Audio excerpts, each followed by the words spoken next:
প্রধান উপদেষ্টার সাথে বিনয়ের কাছে এটাও বলতে চাই যে আপনি গণ আকাঙ্ক্ষার প্রতি সম্মান রেখে রাষ্ট্র সংস্কারের জন্য 6টি কমিশন আপনি করে দিয়েছিলেন। আপনি সকল রাজনৈতিক দলের সংস্কার প্রস্তাবকে ঐক্যমতে আনার জন্য ঐক্যমত্য কমিশন আপনি গঠন করেছিলেন। আপনি সরকারেরও প্রধান, আপনি ঐক্যমত্য কমিশনেরও প্রধান।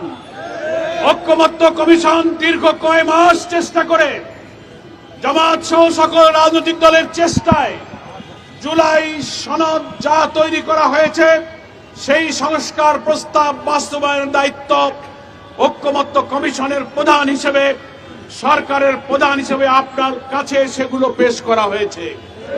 এখন দায়িত্ব হচ্ছে আপনার কোন রকম বিলম্ব এবং ষড়যন্ত্রের সুযোগ না দিয়ে অবিলম্বে জুলাই সনদ বাস্তবায়নের আদেশ আপনি এক্ষুনি জারি করুন এবং জাতীয় নির্বাচনের আগে নভেম্বরে আপনি গণভোটের মধ্য দিয়ে এই জুলাই সনদের আইনি ভিত্তি দেওয়ার কাজটা আপনি সূচনা করতে পারেন।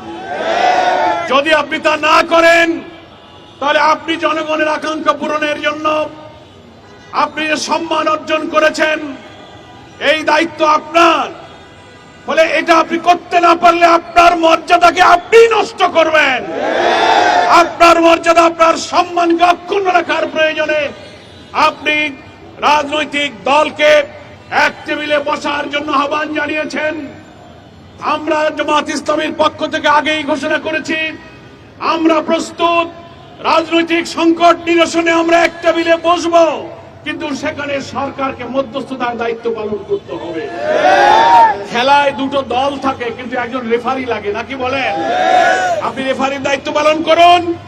আমরা সহনশীলতা, আমাদের মধ্যে নেগোসিয়েশনের দৃষ্টিভঙ্গি রেখে জাতীয় স্বার্থে আমরা অতীতেও ছাড় দিয়েছি।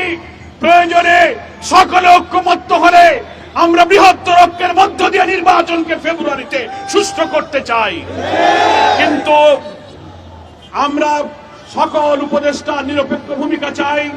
আপনি প্রধান উপদেষ্টা হিসেবে আমাদের আজকে যে স্মারকলিপি পেশ করা হবে, আমরা এখন 8টি দল একসঙ্গে এই দাবিতে আপনার কার্যালয় অভিমুখে যাত্রা করব। এর সঙ্গে আরো অনেক নতুন নতুন দল যুক্ত হবার অঙ্গীকার করেছে। এই আন্দোলনে বিশাল জনতা সামিল হবে। এখন আমরা সভাপতি জননেতা বুলবুল ভাইয়ের বক্তব্যের পর পল্টন মোড় অভিমুখে মিছিল সহকারে যাত্রা করব। বিভিন্ন শহর, বিভিন্ন রাস্তা থেকে মিছিলে মিছিলে পল্টন মোড়ে আমাদের হাজার হাজার লোকেরা সমবেত হবে। শৃঙ্খলার সাথে সেই মিছিল নিয়ে আমরা প্রধান উপদেষ্টার কার্যালয় অভিমুখে যাত্রা করব।